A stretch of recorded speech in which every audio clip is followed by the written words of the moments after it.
Hello guys, welcome to my new blog. আশা করি তোমরা ইন্ট্রোডাকশান দেখে বুঝতে পেরেছো যে আজকে আমি কোথাকার ব্লগ তোমাদের সাথে শেয়ার করছি। তো হ্যাঁ, চলো দেখে নেওয়া যাক। আজকে হচ্ছে আমি গেছি অজিবাইদা লেক।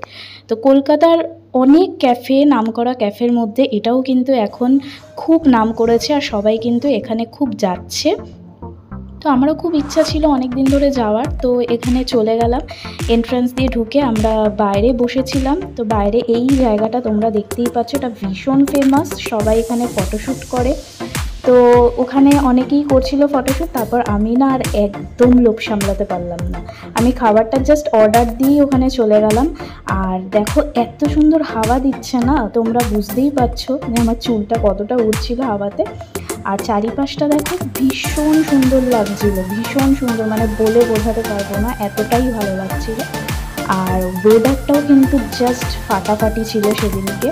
আর একটু মেঘ পড়েছিল যদিও, সেই জন্য একটুখানি চাপ নিচ্ছিলাম যে যদি বৃষ্টি নেমে যায়।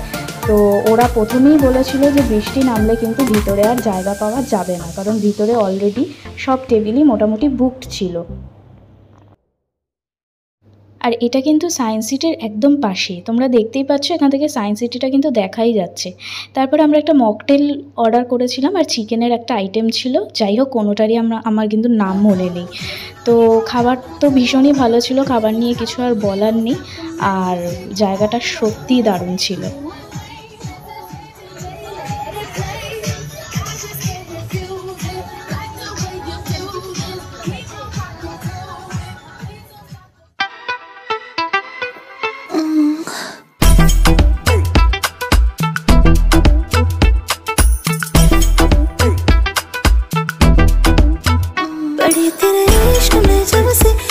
किसी काम की सालिम कहीं कोई फिक्र मुझको किसी अंजाम की सालिम किन्हीं सांसें जपो माला नमस्त तेरे नाम की सालिम बड़ी तेरे इश्क में जब से मरे किसी काम की सालिम।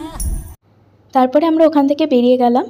আর যারা এখনও যাওনি, যাবে যাবে ভাবছো, তারা অবশ্যই চলে যাও, একদম দেরি না করে, খুব ভালো লাগবে, ভীষণ ভালো জায়গা।